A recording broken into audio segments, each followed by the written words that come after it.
Hey, what's up everybody? It's Lyds, and we're back for some more Thronebreaker, and last time we got incredibly unlucky in one of our previous encounters we tried to do. We did, fortunately, still find a way to get some other progress done with one of these puzzles here, though then again, I suppose luck was perhaps warranted, given how a couple of episodes ago we had ridiculous good luck, or at least we got away with making some pretty major mistakes. So I suppose it's just karma in that case. We did have, this was the encounter that we were having some trouble with, and we may still be able to make this work if we were to get a little more lucky, but I was thinking perhaps it just makes sense for us to do some other things first and see if we can find other cards or other things like that that can make our deck a little bit stronger in the meantime to increase our likelihood of success in that encounter. We are, I think, currently on neutral morale, so there's always the option to just go back to this shrine and give us a little bit of a bonus there. But I was just looking at the map, and it seems like... I mean, our original intention was to go over here and see what this is all about, because it looks intriguing. And we ran into this encounter that was kind of blocking the way, but it seems like we might be able to snake around and still make our way over there. So, that might be what we go for here. So let's see if that is in fact possible, or if there's anything else for that matter we might want to check out in the meantime. It does seem like there's... Oh, this is the opposite direction now, but it does seem like there's stuff. That's... Oh. I thought that was like some kind of big dragon wing or something. When it was just on the corner of the screen, I was like, oh, that's gonna be a big monster fight, right? But no, there's... That probably leads up into here, where I imagine is another type of big encounter, which could also be Nilfgaardians, because it seems to be some kind of fortress, but maybe it's monsters. Not to say that one is inherently better or worse than the other. I guess we can fly a little bit from here. But that just looks like a civilian who's maybe being held hostage. Doesn't look like they're wearing Nilfgaardian colors. That looks a little ominous. Go up this way? We can. Okay. What it's worth, there is a spot there where we can learn some more stuffs. But, oh, what is this? Okay, I'll be honest. Not sure I would have thought that was chest location. I vaguely recall that we got a treasure chest where there was a log on the side of the road.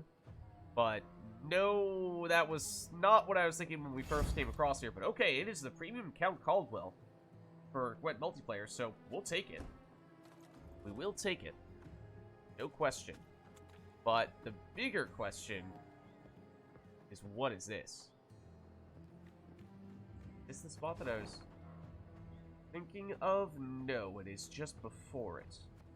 Okay, a little village that I suppose I wasn't really paying much attention to.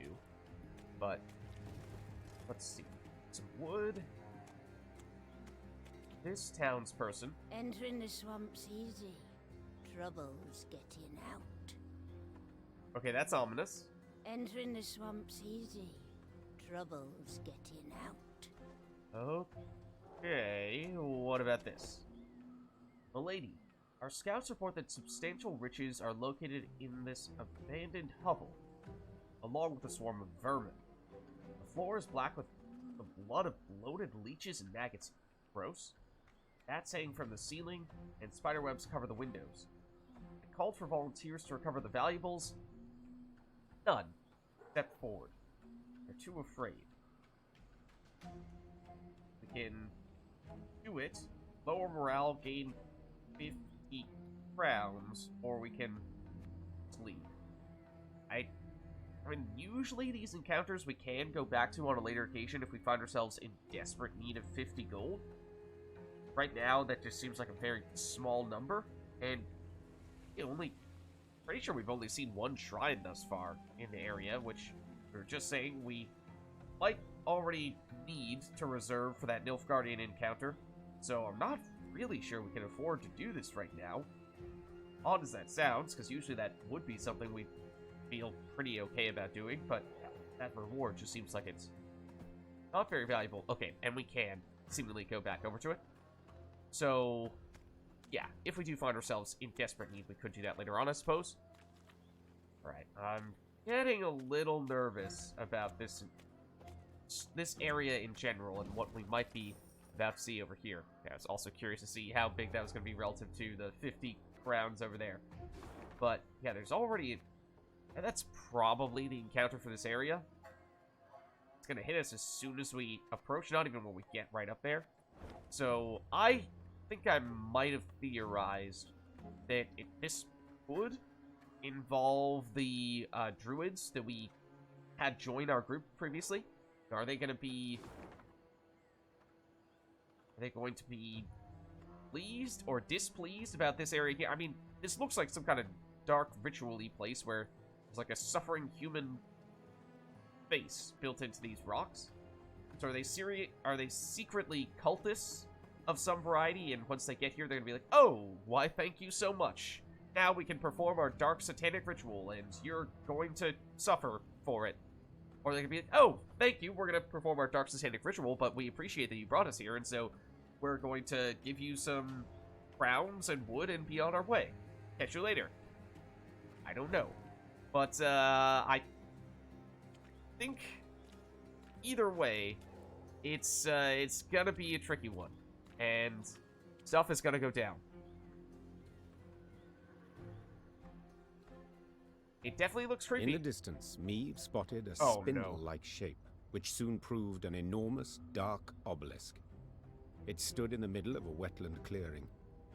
Dozens of iron rings dangled from its shaft, clinking and rattling in gusts of wind. I saw the name of the encounter. As soon as I saw that, yeah, it just about confirms many of those suspicions, I'm sure. Cows, donkeys, and dogs were gathered round the stone, all tied to the rings by ropes. Their hides showed many shallow cuts, seeping blood, festering, drawing mosquitoes in swarms. A number of the animals struggled against their cords, while others, near dead, lay still in the wet, tall grass. That doesn't sound good. Also, I haven't had breakfast yet, so that's not really what I wanted to be hearing right now. Across the clearing, folk emerged from the woods, a handful of peasants with a mule in tow. The beast resisted, stomped and planted its hooves, perhaps sensing its gruesome fate. The queen decided to question the peasants, and soon learned the animals were their sacrifice to the swamp gods. They're all about, dearie. Very close. Oh, very, very close. The toothless old woman whispered. They hide neath murky waters. Can't feed when they hear the drip drip of blood. The gods look kindly on those what make an offering.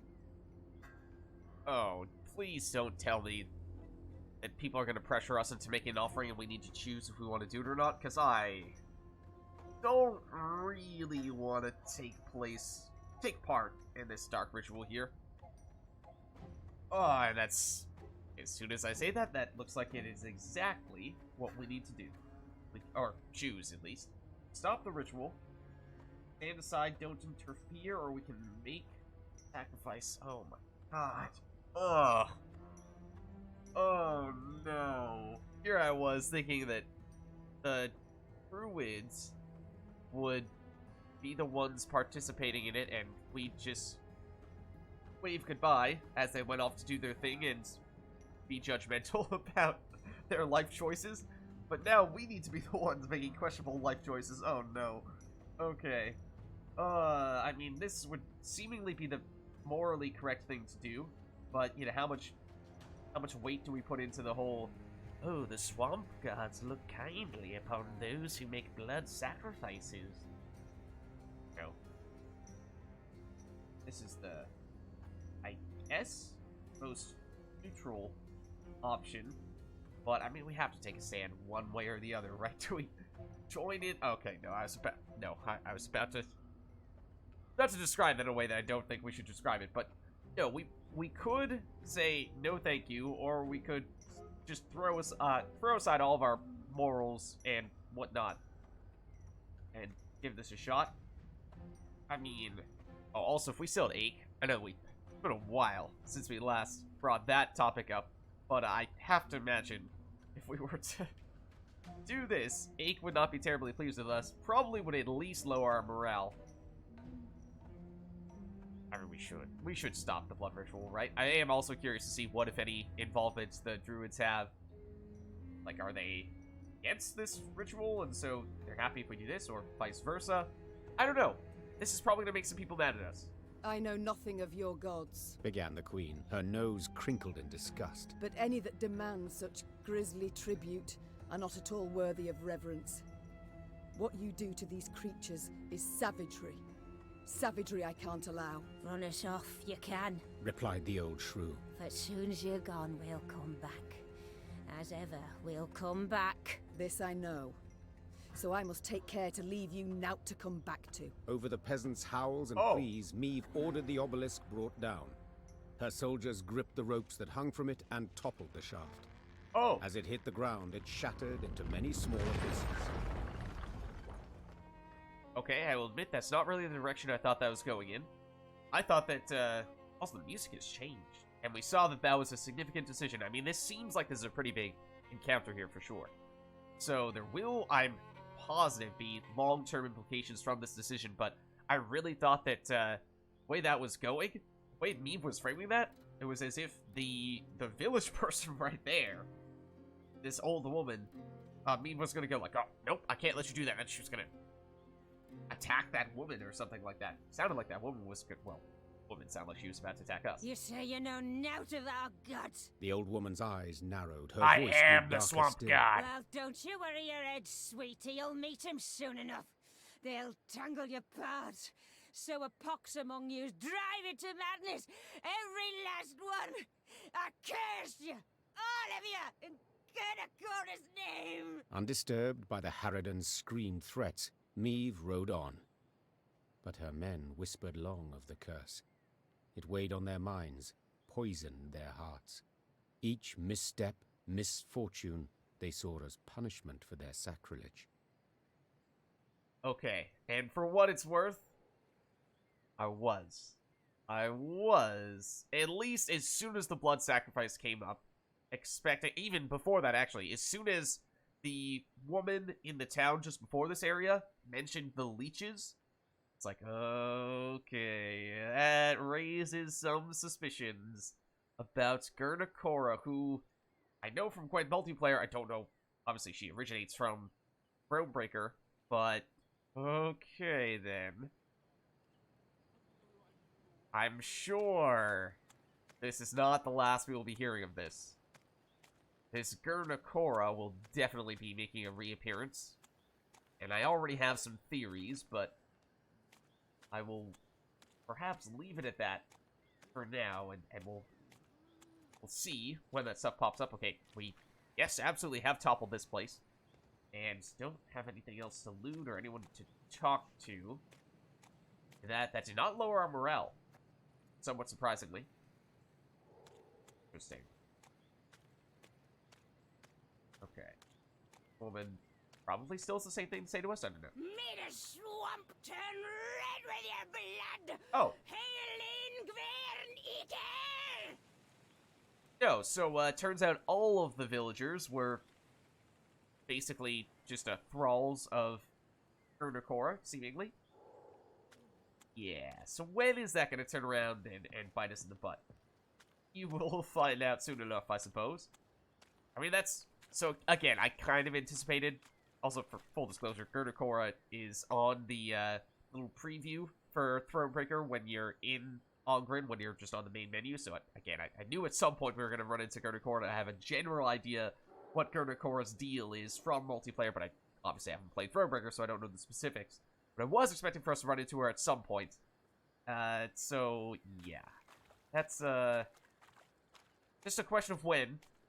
And, again, once I anticipated that Gernakora was going to become a factor, and there was the whole, did we participate in the blood ritual, did we not participate in the blood ritual, I kind of assumed that that was going to be, side with Gernakora, or side against Gernakora, and I assumed that the latter would be better, long-term at least. Short-term, I'm sure we will suffer for disobeying Gernakora's orders, but we shall see. Okay, so I assume that was... Yeah, all the question marks at least up here, that's just the exchange in morale for coins. There is this area up here, which I would think might be another Nilfgaardian encounter. Otherwise, maybe we just poke around here briefly, see if there's any. But Otherwise, we might see if there's something bigger in that swamp area. Yeah, just reacting to how it was saving right there, which made me think that something big was about to happen, but I don't think so. Also, what is that? Okay, no, never mind. We've already been in this. Yeah, seemingly. Unless, is this a little pathway right here? It looked like there was a little side path on the map it was referring to, but not really seeing that here. Okay. We just head up and Irwin's forts. Okay, for what it's worth, I'm not seeing any Nilfgaardian flags here. Looks like people chopping wood, which we know is something the Nilfgaardians are trying to... That's the primary reason why they're here. So these might still be people who are under the order of the Nilfgaardians, but then there's this guy who's just kind of sulking. I don't know what the deal is. I don't know what the deal is. Let's find out. In Angren, all decomposes, be it dead or very much alive. Rot blights trees, seeping sores torment beasts, and the whole swamp emits the acrid, stifling stench of decay. So when, in the swamp's distant corner, the Lyrians caught whiffs of smoke and roasted meat, they stopped dead in their tracks. The scouts followed their noses to a clearing framed by a palisade. Through the gaps in the posts, they spotted a small fort. Any banners upon it? Whose do you see? Asked the queen. There aren't none, your grace.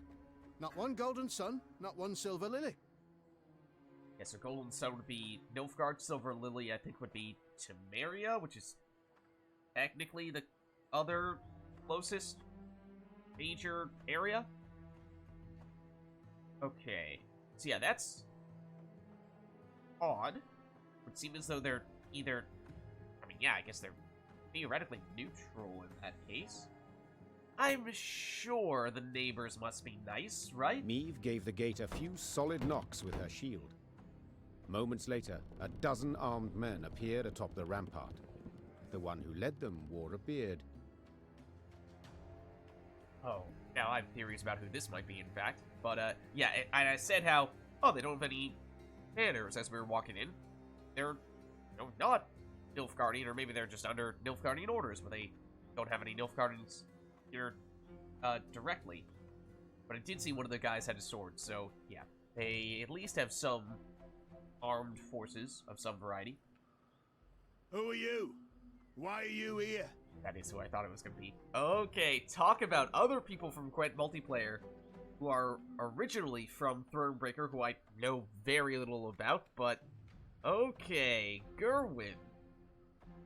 Let's I'm see. Meve, Queen of Lyria and Rivia. At war with Nilfgaard, I ventured into these swamps. He's probably thinking, okay, sure, but why? Who in their right mind would do that? Is there a war on? Hey, that's news. Certainly, but little concern to me. The name's Gimpy Gerwin, and I rule these lands. Okay. That's certainly interesting, because if we could convince him that the Nilfgaardians coming in here and chopping down a bunch of trees and just having a whole bunch of soldiers moving through the area could be a threat to him, then maybe we could get him to side with us a bit. Is that so? As conferred upon you by whom? By me! Angren's a good bit larger than folk think. And no dukes or emperor's fingers stand to reach its every corner. Thus I just up and took this particular nook. Made it mine. Okay, so maybe he's being a little bit generous with the way he's describing his control over Angren in that case. So let's parley, Meve. One ruler to another. At the risk of being blunt, I don't care who wins this war. But I want to be in good standing with whoever does. Okay. This could be headed in a good direction then.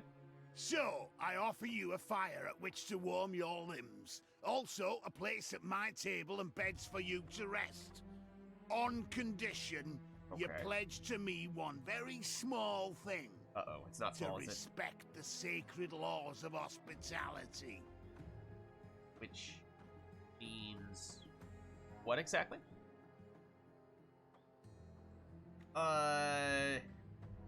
Maybe I'm a little bit rusty on my chivalry here, but what exactly does that entail? So, I mean, obviously he's offering us shelter, which is nice, in a place where there's a whole lot of, nasty monsters and stench and what have you, and there's the nicely cooked food here. But, I would like to have a better understanding for what the catch is here. Archer force away from Irwin's fort? I think we just try to play nice here. But I definitely feel like I am not reading between the lines here as much as I would like to. So be it. I do solemnly swear before the gods and my ancestors that we shall honor all the laws of hospitality. Yeah, that is a very strong statement, and I wish I had a better understanding of what that meant, but go on. Then you're most welcome inside. Obviously, I mean, the whole, like, maniacal laughter thing does make it a little bit harder to trust Impy Gerwin here, but fingers crossed that this is not immediately going to backfire on us. The fort was simple, built of logs, covered with thatch. Oh, but inside, it was warm, dry. Hot, steaming dishes were piled upon platters, the tables beneath them bent from their weight. Smiles appeared on her soldiers' drained faces, and Meve's spirits were lifted at last. Okay, I mean, that's the upside, but what's the catch? Gerwin proved a cordial host, and eagerly shared both food and tales. He'd led a mercenary band, and they'd stumbled into Angren, discovered a land unclaimed by any feudal lord. He'd erected the fort, then united the surrounding villages under his very own rule. The folk here are savage, defiant. He said, sipping wine. I keep them on a tight lead for their own good. Elsewise they'd slit your throat first chance they got. Okay, so maybe, I mean, initially he said he's lord of the area, and you thought, okay, I mean, maybe. We don't know that much about the area. Then we learned a little bit more, and it seemed like, okay, he's very much over-exaggerating, and basically has this one tiny little corner that nobody else has been fighting over, and so he just claimed that and declared himself lord. But this makes it sound like, okay, there are legitimately a few groups of people that he has gathered together here from a few different neighboring areas, so not insignificant, the amount of area and the number of people that he has under his command here. Late that night, Meve went to see if her mare had been dressed. In the stable, she happened on a farmhand.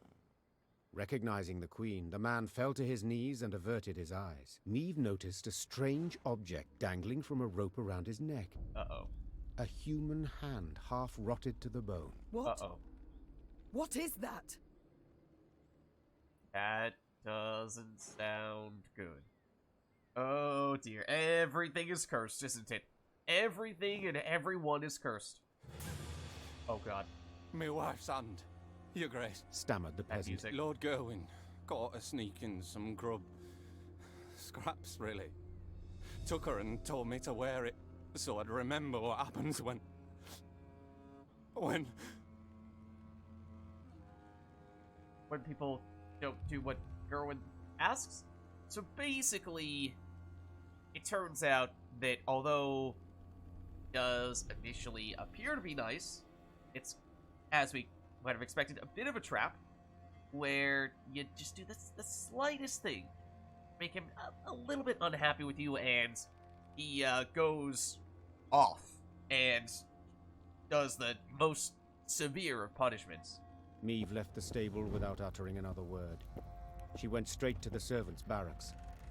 In the pale glow of her torch, she looked over the peasants, all terrified, all with fresh, bleeding wounds.